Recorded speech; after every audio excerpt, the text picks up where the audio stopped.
Students, so आपण start केला होता तुमचा chapter number 3 chemical reactions and equations, right. So आपण लास्ट लेक्चरला काय बघितलं होतं, what is meant by chemical reaction and what are the types of the chemical reaction. Chemical रिएक्शनचे जे 5 टाइप होते ते आपण बघितले होते. आता आज आपण बघतोय एंडोथर्मिक रिएक्शन. ते 5 टाइप बघितले, त्याच्याच बरोबर आता आपण बघतोय endothermic reaction and exothermic reaction. तर एंडोथर्मिक रिएक्शन कशाला म्हणायचं, एक्झोथर्मिक रिएक्शन कशाला म्हणायचं, हे आज आपण शिकणार आहोत. ओके, सो आहे बघा एंडोथर्मिक रिएक्शन. एंडोथर्मिक रिएक्शन म्हणजे काय बघा, the chemical reaction in which heat is absorbed. काय म्हणते बघा, the chemical reaction in which heat is absorbed is called as the endothermic reaction. बघा, अशा रिएक्शन ज्या रिएक्शन मध्ये काय केली जाते तर हीट ही ऍब्झॉर्ब केली जाते, अशा रिएक्शनला आपण काय म्हणतो तर एंडोथर्मिक रिएक्शन. काय बोलतो बघा, endothermic reaction. Thermic means heat काय करतो, ऍब्झॉर्ब करतो, सो एंडोथर्मिक रिएक्शन. एक्झाम्पल बघा, एक रिएक्शन आहे आपल्याकडे कॅल्शियम कार्बोनेट आहे. कॅल्शियम कार्बोनेटला जर आपण थोडीशी हीट प्रोव्हाइड केली तर त्याचं डिकम्पोजिशन होतं कॅल्शियम ऑक्साईड आणि कार्बन डायऑक्साइड मध्ये. कॅल्शियम कार्बोनेट आहे, त्याला आपण थोडीशी हीट प्रोव्हाइड करतोय आणि त्याचं डिकम्पोजिशन होऊन आपल्याला मिळतं calcium oxide plus carbon dioxide. म्हणजे या रिएक्शन मध्ये काय झालं बघा, इथं तुमचा कॅल्शियम कार्बोनेट होता, त्या कॅल्शियम कार्बोनेटने काय केली, थोडीशी हीट ऍब्झॉर्ब केली, थोडीशी हीट ऍब्झॉर्ब केली आणि त्याचं डिकम्पोजिशन होऊन आपल्याला मिळाला calcium oxide and carbon dioxide. म्हणजे अशी अनेक काय असणार आहेत, एक्झाम्पल असणार आहेत ज्याच्यामध्ये काय होणार आहे तर हीट ही ऍब्झॉर्ब केली जाणार आहे आणि तिथं तुमचं काय होणार आहे, एंडोथर्मिक रिएक्शन होणार आहे. बरोबर. आता रोजच्या व्यवहारातला आपण जर एक्झाम्पल घेतलं तर melting of the ice cube. Ice cube काय करतात तर एन्व्हायरमेंट मधली थोडीशी हीट ऍब्झॉर्ब करतात आणि त्यांचं कन्व्हर्जन कशामध्ये होतं, वॉटर मध्ये होतं. ती पण काय आहे, एक प्रकारची एंडोथर्मिक रिएक्शन आहे. सो आता आपल्याला समजलं what is meant by the endothermic reaction.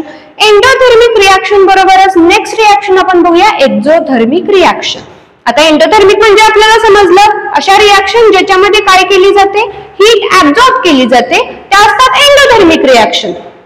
तर मग आता एक्झो म्हणजे काय, काय बघतोय बघा, exothermic reaction, the reaction in which heat is released. The reaction in which heat is released is called as the exothermic reaction. म्हणजे अशा रिएक्शन ज्या रिएक्शन मध्ये हीट ही रिलीज केली जाते, बाहेर टाकली जाते, अशा रिएक्शनला आपण काय बोलणार आहे, एक्झोथर्मिक रिएक्शन. आपल्याकडे एक रिएक्शन आहे बघा, एक्झोथर्मिक रिएक्शन. काय आहे बघा, कॅल्शियम ऑक्साईड आहे, त्याच्यामध्ये काय केलं आपण, थोडंसं वॉटर ऍड केलं तर इथं फॉर्म होतं कॅल्शियम हायड्रोक्साईड. कॅल्शियम हायड्रोक्साईड जेव्हा फॉर्म होतं तर या रिएक्शन मधून काय केली जाते, हीट कुठे दिसते, प्रोडक्ट साइडला दिसते. म्हणजे काय होतं, इथून हीट काय केली जाते, इव्हॉल्व केली जाते, रिलीज केली जाते, बाहेर फेकली जाते. अशा रिएक्शनला आपण काय बोलणार आहे, एक्झोथर्मिक रिएक्शन. सो डिफरन्स समजला, endothermic reaction and exothermic reaction. Endothermic reaction मध्ये काय होत होतं तर सराउंडिंग मधून हीट ऍब्झॉर्ब केली जात होती आणि तिथं काय होत होती, तुमची एंडोथर्मिक रिएक्शन होत होती. बट एक्झोथर्मिक रिएक्शन मध्ये काय होतं, हीट ही रिएक्शन मधून जेव्हा बाहेर फेकली जाते तेव्हा आपण त्याला काय बोलतो, रिलीज केली जाते, इव्हॉल्व केली जाते, तेव्हा आपण त्याला काय बोलतो, एक्झोथर्मिक रिएक्शन. ओके, सो आता आपल्याला हे रिएक्शनचे एवढे सगळे टाइप तरी समजले. पहिले 5 जे टाइप आपण बघितले होते, combination reaction, decomposition reaction, displacement reaction, double displacement reaction, redox reaction. आज जे 2 बघितले, endothermic reaction, exothermic reaction. Okay, so next point is the rate of a chemical reaction. आता केमिकल रिएक्शन म्हणजे काय समजलं, टाइप समजले.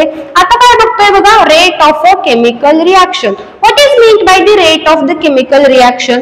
एक थोडक्यात सांगायचं म्हटलं तर आपण म्हणू शकतो speed of that chemical reaction. Speed of chemical reaction. एक शॉर्ट मध्ये जर आपल्याला सांगायचं म्हटलं what is meant by the rate of a chemical reaction, तर आपण काय सांगू शकतो बघा, तर तुमची रिॲक्शन किती स्पीडने होते, किती हळू होते, किती फास्ट होते, हे आपण जे सांगतो त्यालाच काय म्हणतो, rate of a chemical reaction. तर बघा असे अनेक फॅक्टर आहेत जे काय करतात, तर या तुमच्या केमिकल रिॲक्शनच्या रेटवर अफेक्ट करतात. असे काय आहेत, अनेक फॅक्टर आहेत जे काय करतात, तुमच्या केमिकल रिॲक्शनच्या रेटवर इफेक्ट करतात. सो नेक्स्ट पॉइंट आहे बघा, factors affecting the rate of the chemical reaction. असे कोणते फॅक्टर आहेत जे काय करतात, तुमच्या केमिकल रिॲक्शनच्या रेटवर अफेक्ट करतात. Okay, so first point is the nature of the reactant. Second, size of the particles of the reactant. Third, concentration of the reactant. Fourth, temperature of the reactant. And five is the catalyst. बघा हे असे पाच factor आहेत जे काय करतात, तर तुमच्या केमिकल रिॲक्शनच्या रेटला काय करतात, अफेक्ट करतात. ओके, सो आता काय करूया आपण, वन बाय वन हा एक एक फॅक्टर काय सांगतो याची इन्फॉर्मेशन बघूया. Okay, so first factor is the nature of the reactant. आता कोणतीही केमिकल रिॲक्शन करायची म्हटलं तरी रिॲक्टंट आहे येणारच, त्याशिवाय रिॲक्शन होईल का, नाही. सो काय करतो बघा, आपल्याकडे जे रिॲक्टंट आहेत त्याचं नेचर काय करणार आहे, अफेक्ट करणार आहे तुमच्या केमिकल रिॲक्शनवर. ओके, सो काय आहे बघा, nature or reactivity of reactant.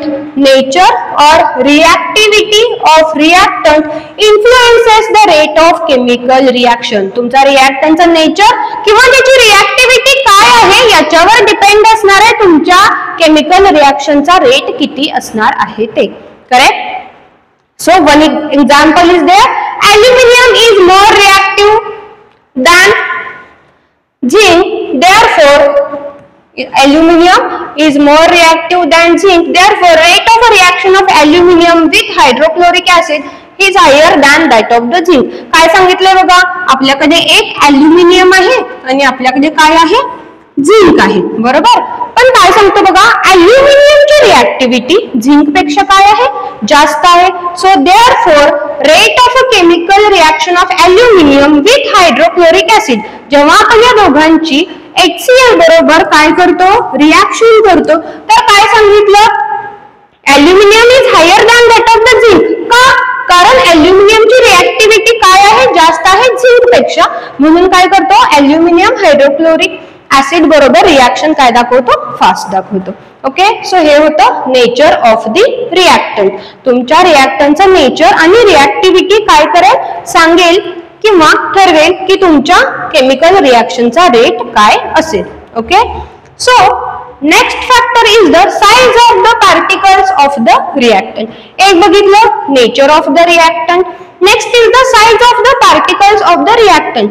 जे रिॲक्टंट पार्टिकल आपण घेतो त्याची साईज तर मॅटर करेलच, त्याची साईज किती आहे, स्मॉल आहे का लार्ज आहे, याच्यावर पण काय असेल, तुमच्या केमिकल रिॲक्शनचा रेट हा ठरलेला असेल. ओके, सो काय म्हणते बघा, smaller the size of the reactant particle higher is the rate of the chemical reaction. काय म्हणते बघा, smaller the size of the reactant particle higher is the rate of the chemical reaction. जेवढे small तुमचे reactant particle असतील तेवढा तुमच्या chemical रिॲक्शनचा rate हा काय असेल, हायर असेल. म्हणजे एक एक्झाम्पल आहे बघा आपल्याकडे, HCl is added to Shahabad tile pieces. Tile pieces आहेत, त्याच्यामध्ये जर आपण HCl ऍड केलं तर ती रिॲक्शन काय होते, स्लोअर होते. काय म्हणतो आपण, पीसेस आहेत, सपोज हे असे काय आहेत, पीसेस आहेत, या पीसेस मध्ये काय केलं आपण, HCl ऍड केलं, तर काय सांगतोय, ही रिॲक्शन तुमची स्लोअर होते. कारण का, इथं जो तुमचा रिॲक्टंट आहे याचे आपण पीसेस घेतलेले आहेत, म्हणजे हे साईजने काय असणार आहे, तो थोडेसे लार्ज आहेत. तेच बघा, HCl is added to Shahabad powder. काय केले, आता त्याची आपण काय घेतली, अशी पावडर घेतली प्लस त्याच्यामध्ये काय केलं, HCl ऍड केलं. तेव्हा आपल्याला समजलं की या रिॲक्शनच्या कंपॅरिझन मध्ये ही जी तुमची रिॲक्शन होती, ज्या रिॲक्शन मध्ये आपण पावडर यूज केली ती रिॲक्शन काय झाली, फास्ट झाली. म्हणजे इथे काय मॅटर करतो, तर तुमच्या रिॲक्टंटच्या पार्टिकलची साईज किती आहे हे मॅटर करतं, and it will affect your rate of the chemical reaction. Okay, so हा काय होता second factor. So third factor is the concentration of the reactant. Nature of the reactant बघितलं, particle size of the reactant बघितली. Next part is the concentration of the reactant. बघा, the rate of a chemical reaction increases with increase in concentration of reactant. The rate of a chemical reaction increases with increase in concentration of reactant. जे तुम्ही दोन reactant घेणार आहेत त्यांचं concentration जितकं जास्त असेल तितकं काय असणार आहे, तुमच्या rate of a chemical reaction काय होणार आहे, इन्क्रीज होणार आहे. बघा example, dilute HCl react slowly with calcium carbonate. आता डायल्यूट HCl म्हणजे काय, एक असतं कॉन्सन्ट्रेटेड HCl, इथं आहे बघा कॉन्सन्ट्रेटेड HCl, आणि दुसरं काय असतं dilute HCl. Dilute HCl means जे तुमचं कॉन्सन्ट्रेटेड HCl असतं त्याच्यामध्ये काय केलं असतं, आपण वॉटर ऍड करून त्याचे डायल्युशन्स केलेले असतात, म्हणजे त्याची स्ट्रेंथ काय केलेली असते, आपण थोडीशी कमी केलेली असते. म्हणजे मोर कॉन्सन्ट्रेटेड कोण असणार आहे, तर हे कॉन्सन्ट्रेटेड HCl असणार आहे. सो काय होतं बघा, dilute HCl react slowly with calcium carbonate which is the CaCO3. काय करतो, जेव्हा आपण डायल्यूट HCl घेतो आणि ते कॅल्शियम कार्बोनेट मध्ये ऍड करतो तेव्हा आपल्याला समजतं की rate of the chemical reaction is slow. तुमची रिएक्शन काय होते, स्लो रेटने होते. बट या डायल्यूट HCl च्या जागी जर आपण कॉन्सन्ट्रेटेड HCl घेतलं तर आपल्याला समजतं की ती रिएक्शन आता काय होते, रॅपिडली होते. म्हणजे काय झाली, फास्ट होते. का होते, कारण आपण काय केलं, आपण फॅक्टर बघतोय कॉन्सन्ट्रेशन ऑफ रिएक्टंट. म्हणजे इथं काय केलं, जे आपण डायल्यूट सोल्युशन ऍड केलं होतं त्याच्याऐवजी आपण काय केलं, मोर कॉन्सन्ट्रेटेड HCl घेतलं, कॉन्सन्ट्रेशन त्याचं इन्क्रीज केलं. That's why rate of the reaction or rate of the chemical reaction is increases. Okay, so हा एक फॅक्टर काय आहे, खूप इम्पॉर्टंट आहे, कॉन्सन्ट्रेशन ऑफ रिएक्टंट. तुम्ही रिएक्टंट घेता त्याचं कॉन्सन्ट्रेशन किती घेता, किती हायर घेता, हे देखील काय करतं, अफेक्ट करतं तुमच्या रेट ऑफ केमिकल रिएक्शन काय असेल याच्यावरती. ओके, सो हा होता तिसरा factor, concentration of the reactant. Next is the temperature. Next part आहे बघा टेम्परेचर. टेम्परेचर काय बघा, higher the temperature faster will be the chemical reaction. काय म्हणतो बघा, higher the temperature faster will be the rate of the chemical reaction. आता काय करतो बघा, एक कॉमन एक्झाम्पल घेऊया. आपल्या घरात रेफ्रिजरेटर असतो, फ्रीज असतो. आपण घरात जे भाज्या आणतो, फ्रुट्स आणतो ते कुठे ठेवतो, फ्रीज मध्ये ठेवतो, राईट. सो फ्रीज मधलं टेम्परेचर आणि फ्रीजच्या बाहेरचं टेम्परेचर सेम असतं का, नाही. फ्रीज मधलं टेम्परेचर काय असतं, कमी असतं. बट तेच जर टेम्परेचर बाहेरचं बघितलं तर काय असतं, जास्त असतं. सो त्या भाज्या, ती फळे जर आपण बाहेर ठेवली फ्रीजच्या तर काय होतात, लवकर खराब होतात. बट ती जर आपण फ्रीज मध्ये ठेवली तर बघितलंय का आपण लवकर खराब झालेली, ती एनी टाइम काय असतात, फ्रेश असतात आणि खूप काय करू शकतात, ती टिकू शकतात. तसंच काय बघा, काय बोललंय, higher the temperature faster will be the rate of the chemical reaction. जर आपण त्या केमिकल रिएक्शनचं टेम्परेचर इन्क्रीज केलं तर काय होणार आहे, तुमच्या केमिकल रिएक्शनचा रेट काय होणार आहे, इन्क्रीज होणार आहे, फास्ट होणार आहे. हे काय बघा, फोर्थ फॅक्टर टेम्परेचर. जेवढं तुम्ही टेम्परेचर वाढवा तेवढा तुमच्या केमिकल रिएक्शनचा रेट हा काय झालेला असेल, इन्क्रीज झालेला असेल. ओके, सो हा होता fourth factor temperature. Next and last factor is the catalyst. Next and last factor is the catalyst. आता काय असतो बघा कॅटलिस्ट, काय म्हणतोय, the presence of catalyst increases the rate of the chemical reaction. Presence of the catalyst increases the rate of the chemical reaction. But what is meant by the catalyst? Catalyst असतो काय, कॅटलिस्टला म्हणायचं काय, तर बघा catalyst हा असा एक substance असतो जो काय करतो, तुम्ही आपल्या केमिकल रिएक्शन मध्ये ऍड केला तर तो तुमच्या रिएक्शनचा रेट इन्क्रीज करतो without undergoing any chemical change. काय बोलतो, without undergoing any chemical change means what, असा सबस्टन्स जो तुमच्या रिएक्शन मध्ये ऍड केल्यावर त्या केमिकल रिएक्शनचा रेट इन्क्रीज करेल बट त्याच्या स्वतःमध्ये कोणताही केमिकल चेंज होणार नाही, असा सबस्टन्स म्हणजे काय असतो तुमचा कॅटलिस्ट. बघा डेफिनेशन काय आहे, the substance which increases the rate of a chemical reaction without undergoing any chemical change is called as the catalyst. असा सबस्टन्स जो काय करतो, आपण केमिकल रिएक्शन मध्ये ऍड करतो बट त्याच्या स्वतःमध्ये कोणताही केमिकल चेंज होत नाही, तो फक्त काय करणार आहे, तर तुमच्या रिएक्शनचा रेट इन्क्रीज करणार आहे. अशा सबस्टन्सला आपण काय म्हणतो, कॅटलिस्ट. तर काय सांगतो बघा, presence of the catalyst increases the rate of the chemical reaction. एखादी रिएक्शनला समजा एक 20 मिनिटं लागतायत, आपण नॉर्मल कंडिशनला केली तर सपोज एक 20 मिनिटं लागतायत, बट त्याच्यामध्ये जर आपण सुटेबल कॅटलिस्ट ऍड केला तर काय होते, ती रिॲक्शन 10 मिनिटातच होते. म्हणजे काय केलं, त्या कॅटलिस्टने तुमच्या रिॲक्शनचा रेट इन्क्रीज केला. ज्या रिॲक्शनला खूप जास्त वेळ लागत होता ती रिॲक्शन आता कमी वेळात होते. तसंच काय होतं बघा, आपल्याकडे इथे एक एक्झाम्पल आहे, heating of the potassium chlorate KClO3. काय केलं बघा, KClO3 ला काय केलं आपण, हीट केलं, तेव्हा त्याचं डिकम्पोजिशन झालं 2KCl + 3O2 मध्ये, बरोबर. हे काय झालं, नॉर्मल कंडिशनला आपण ही काय केली, रिॲक्शन केली. ही रिॲक्शन काय होती, स्लो होती. ही रिॲक्शन काय होती तुमची, स्लो होती. का, कारण आपण याच्यामध्ये काय केलं होतं, फक्त हीट केली होती, फक्त याला हीट प्रोव्हाइड केली होती. याच्यामध्ये आपण एक्सटर्नल कोणताही कॅटलिस्ट वापरला नव्हता. त्याच्यामुळं जो डिकम्पोजिशन साठी जो वेळ लागत होता तो काय होता, जास्त लागत होता. ती रिॲक्शन काय होती, स्लो होती.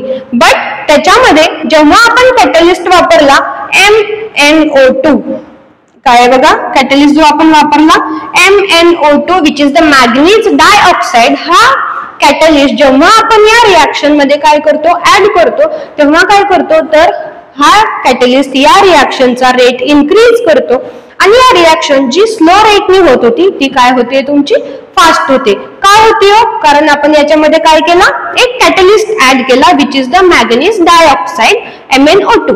आणि कॅटलिस्ट काय रोल प्ले करतो म्हणून सांगितलं होतं आपण, कॅटलिस्ट काय करतो, तर तुमच्या रिॲक्शन मध्ये ऍड केल्यावर रिॲक्शनचा रेट इन्क्रीज करतो, बट त्याच्यामध्ये कोणताही केमिकल चेंज होत नाही. तसंच काय होतं, हा MnO2 जेव्हा आपण काय करणार आहे, या रिॲक्शन मध्ये ऍड करणार आहे, तेव्हा या KClO3 चा, पोटॅशियम क्लोराइडचा डिकम्पोजिशनचा रेट तो वाढवणार आहे, बट त्याच्या स्वतःमध्ये कोणताही बदल होणार नाहीये.